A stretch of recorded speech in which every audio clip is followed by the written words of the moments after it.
everyone has waited 10 years to play this game. What seemingly looked more and more like Half-Life 3's son year after year, I still can't believe this game actually came out. I just find it really hilarious that during those 10 long years, I was never really excited or hyped for this title. Even now, I don't know how I did it. It was flashy, had amazing trailers, and seemed to have an interesting premise, but somewhere down the road, I just never hopped aboard the hype train for it. Oh wait, that explains it. To say that Final Fantasy and I have a very weird relationship is putting it lightly. I can't even really tell you if I'm a fan of the series or not. Look, it's like some of the games I do enjoy and some of them I really didn't, and others I just never could really get into. While my favorite main series Final Fantasy game is Final Fantasy VI, my actual favorite of all the games is a damn spin-off, which I'm actually working on a video for. Apparently, I avoided the insanity train that many call Final Fantasy XIII, and here I am years later playing Final Fantasy XV.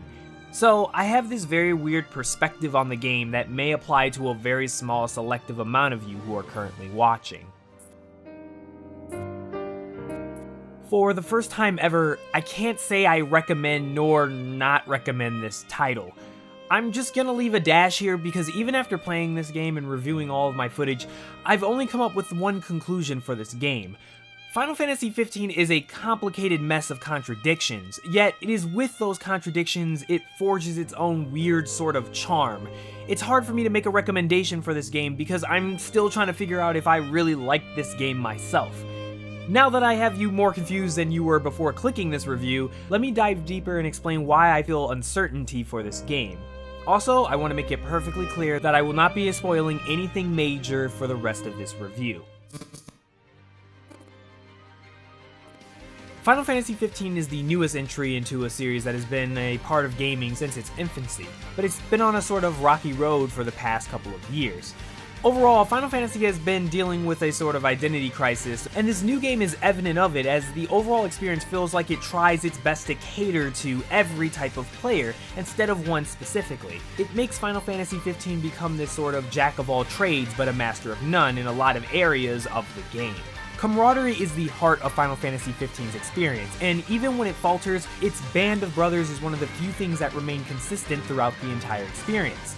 The world of Ethos feels like a real believable world even when the title of the game has the word fantasy in it. It has this Wild West vibe to it as you traverse the untamed lands of Ethos early on, from the vibrant plains to the darker, more sinister caves. The game starts strong, pulling the player in with a great premise. You play as the young prince named Noctis, who is preparing to leave his home Insomnia behind to head to the kingdom of Alticia. Why, you may ask? Well, you see, due to the complicated political climate of the game, Insomnia is in a tough spot trying to fend off the growing might of another faction called the Niflheim Empire. In order to cement Insomnia's power in the world, King Regis, Noctis' father, plans on having Noctis entering a political marriage with a childhood friend and powerful oracle, Lunafreya. The good thing is, even though this marriage is very political, it shows throughout the game that Lunafreya and Noctis do have genuine feelings for one another, which borders along what I believe to be a gray area of actual love, or perhaps a love of loyalty and faith in their duty. As Noctis and his group of bodyguard friends make their way across the land to the ferry which will take them to Alticia, Insomnia is invaded by the Niflheim Empire, aka the bad guys. Due to the invasion, the original plan is thrown up in the air as the group is conflicted on what they should do next. With a little guidance and character development, the whole group grows as a unit and works together as they gain weapons and powers of gods to allow Noctis the ability to save his kingdom.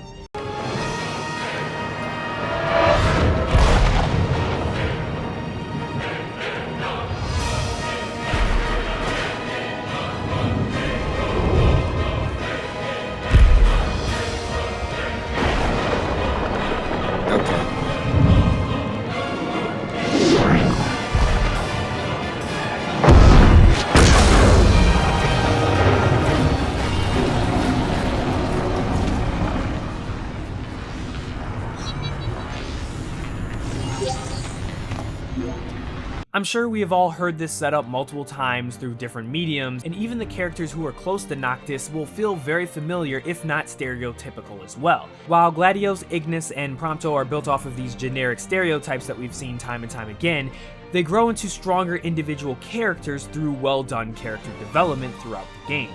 I noticed this with myself personally when it came to Prompto. Guys, we got a little problem over here. Prompto might get a little annoying.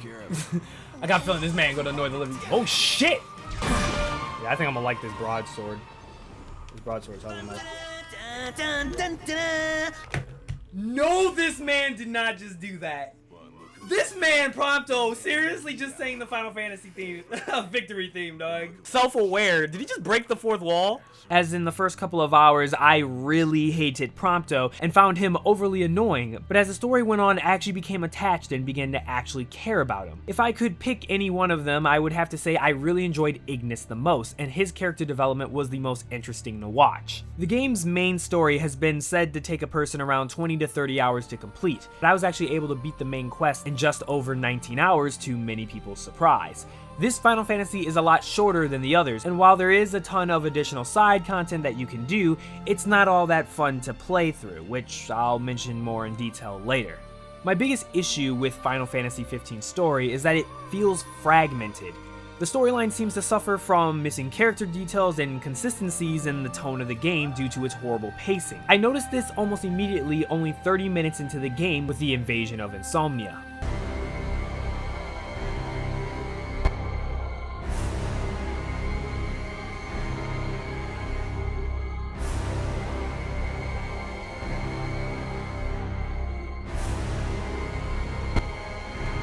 Oh my god, it's Metal Gear! Yup, what you just saw was basically the invasion.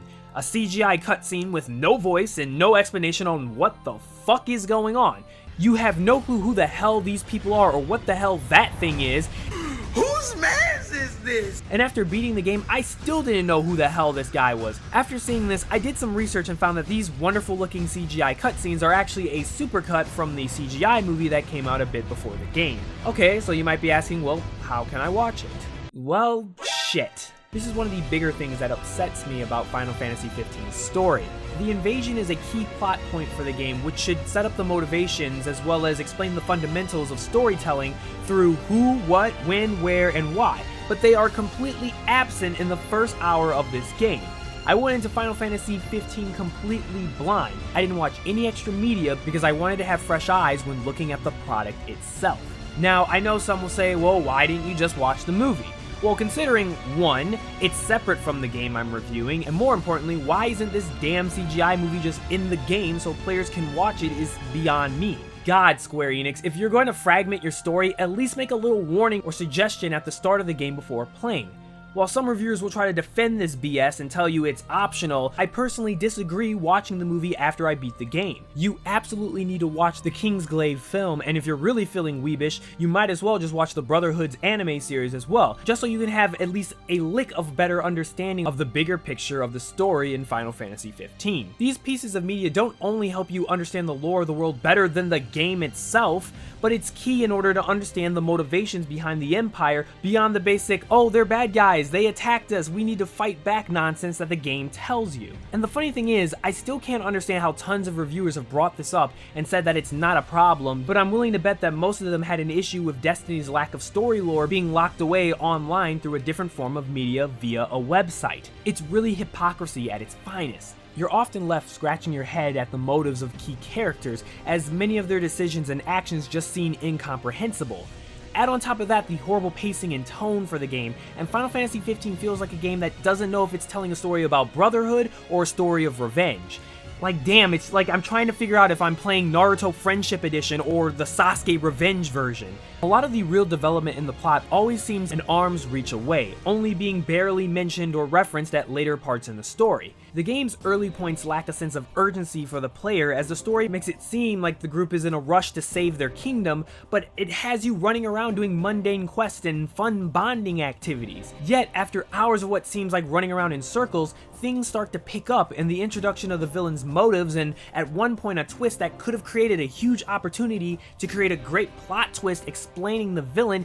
It's just too bad what little momentum starts to build around Chapter 9 and Chapter 10 is almost immediately slammed into a wall once you reach Chapter 13, which does a 180 in every single aspect of gameplay. What moves from once a open world party-based game to some areas of a linear action-packed experience ultimately end up becoming a Resident Evil game? Having to run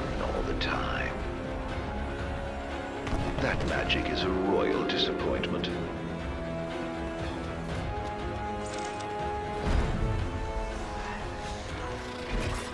I don't know who thought Chapter 13's design was a good idea, but it feels way too dragged out, and you can just tell by the environment design that the budget must have been running really low once they reached this part of the game. Luckily, the last mission of the game ends with high quality flashy scenes of combat and a conclusion that I'd have to say for the most part is worth seeing through to. One of the best areas that this game does nail is its graphics. This game looks really nice given the hardware it runs on. I played this game on a regular PS4, and my initial impression of the graphical fidelity reminded me a lot of my experience playing on my high-end gaming PC. But the more you pay attention while playing, you begin to see the myriad of compromises the game does, from far view distance rendering to the lack of details on environments and other non-important NPCs. The game is phenomenal with its game cutscenes, objects, effects, and character models, but with this visual eye candy comes the cost of performance. This was probably one of the biggest, most notable issues throughout the development of this game. During demos and trailers, that was a strong concern of mine. The game, I would say 75% of the time, actually runs at a solid 30 FPS. But due to frame rate pacing issues similar to Bloodborne, anyone who has experienced high and more stable frame rates will see how apparent the game chugs to keep a somewhat playable frame rate. It's almost impossible to ignore during heavy combat scenes, especially when fighting huge monsters and bosses. With the fast-paced combat and crazy effects going on all over the screen, on top of that horrible battle camera, and the gameplay experience became harder for me to enjoy and react to what was going on my screen. But enough with the technical aspect of the game. What about the artistic aspect of Final Fantasy XV? Let's just say things just get even more complicated. Let's take a look at the gameplay. The most notable thing everyone who has seen gameplay of Final Fantasy XV will see is that the game uses a action RPG combat system instead of the traditional turn-based combat system many older Final Fantasy games have had. Now, originally seeing this as a fan of this style of combat, and I've often found the turn-based fighting system of previous games kind of boring nowadays, you could say I was looking forward to the combat of Final Fantasy XV. Now that I actually got to play with the combat system myself, I can't say I'm a fan of it either. What I really should say is that the combat of Final Fantasy XV is really action-ish, as it's more flashy than being actual substance. Flashing lights, if you will. The game looks like it's real-time action combat, and even from the tutorial, it feels like it wants to be that as well, but in all actuality, it's not. Final Fantasy XV's combat is as simple as holding down one button and watching your character do all these flashy attacks and moves.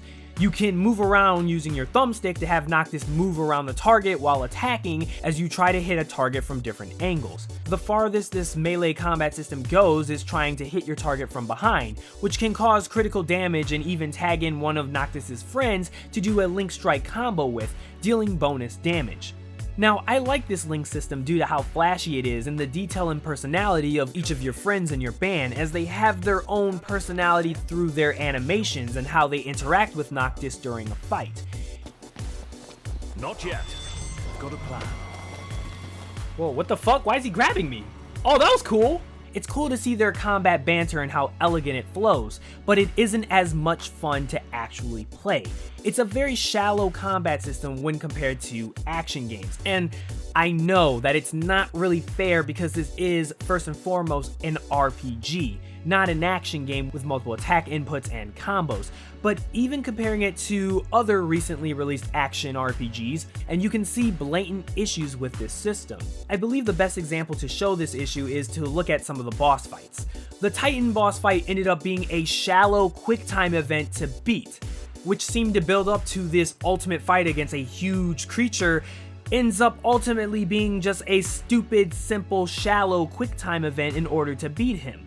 Now just hear me out. To make a comparison, some people have complained in the past about Witcher 3's combat system, and even still, that game's combat system had its own combat skills and dodge that was truly in real time, meaning you had to actually time your attacks and dodges, especially at higher difficulties where it was a matter of life and death. Ultimately, Final Fantasy XV's combat system is all flashy to hide the lack of substance and depth of its actual systems, especially when you compare it not only to its predecessors, but other action RPGs like Dark Souls 3, making it look like child's play. or even that indie game that was inspired by the game itself, which already looks like it has more complex combat than Final Fantasy XV. The game gets even more bland with its evasion mechanic. All you have to do to avoid any attack is just hold down the button, and Noctis will auto-dodge every single attack that comes at him.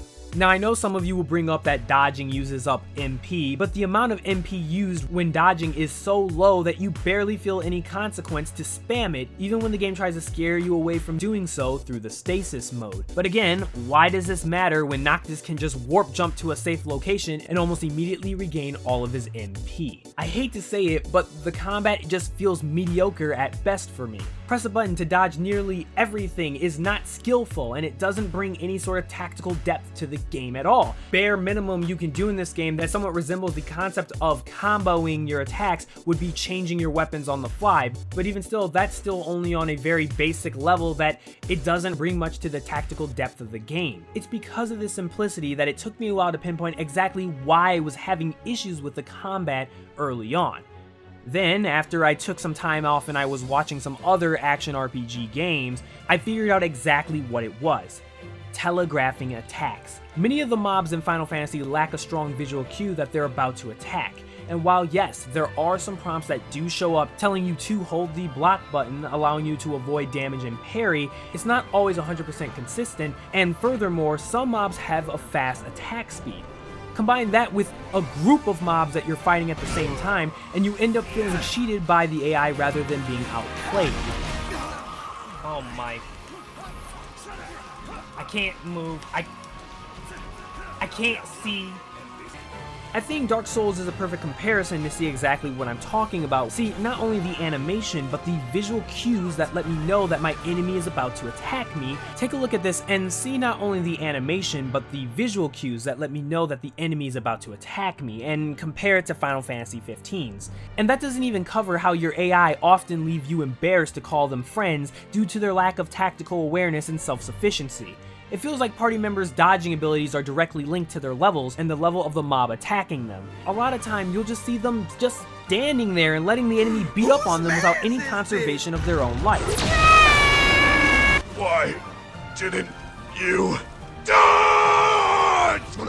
Add on top of this frustration a somewhat inaccurate targeting system and one of the worst action cameras I have played with for quite some time, and you have a concoction of rageable moments that will make you feel like this game is trolling you. And even with the usage of spells, skills, and potions, they only further reveal a lack of depth and customization for the gameplay. The whole magic system is a near disaster, not only restricting your use of summons, but focusing on an elemental form of sorcery that seems purposely designed to kill your own party as well as the foes that you're trying to target. And without any way to fine-tune this magic to more direct modes of output, it makes magic almost unbearable to use without having self-inflicted wounds. The only place where you see any sort of customization is in the Ascension chart, which is basically skill trees that allow you to upgrade the stats of your team, as well as unlock new skills and passive traits for each member of your band. I felt in a lot of aspects, Final Fantasy XV tries to make you feel like you're in control, but in reality, you're really doing next to nothing.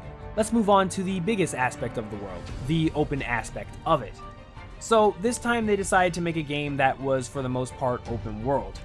Now, for all of you that have been paying attention, how many times have we dealt with games that move from a linear design to an open world design and still fail at capturing a living world? Well, Viva la Final Fantasy XV is welcome to join that ship, as once again you are dealing with another open world game that puts on a facade of a living world, but when you actually just stop and really look around, you realize how dead it really is. Now, the game hides this by using your car.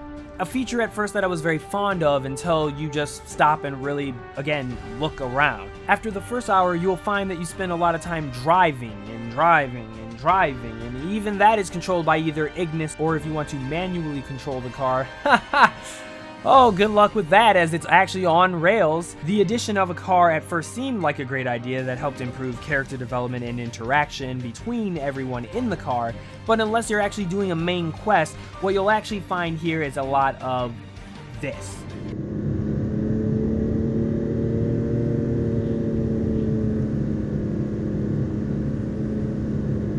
silence. While you can listen to all the different past Final Fantasy music while driving, the charm of it dies and becomes more of an annoyance, wishing for a skip cutscene button only to realize, right, this isn't a cutscene. But during a lot of those quiet moments, I had a realization about the need of the car, and it's because of the open world. Yes, a faster mode of transportation, and every open world needs one, but the car, I realized the more and more I played, was being used as a distraction to prevent the player from seeing how bare the world really is.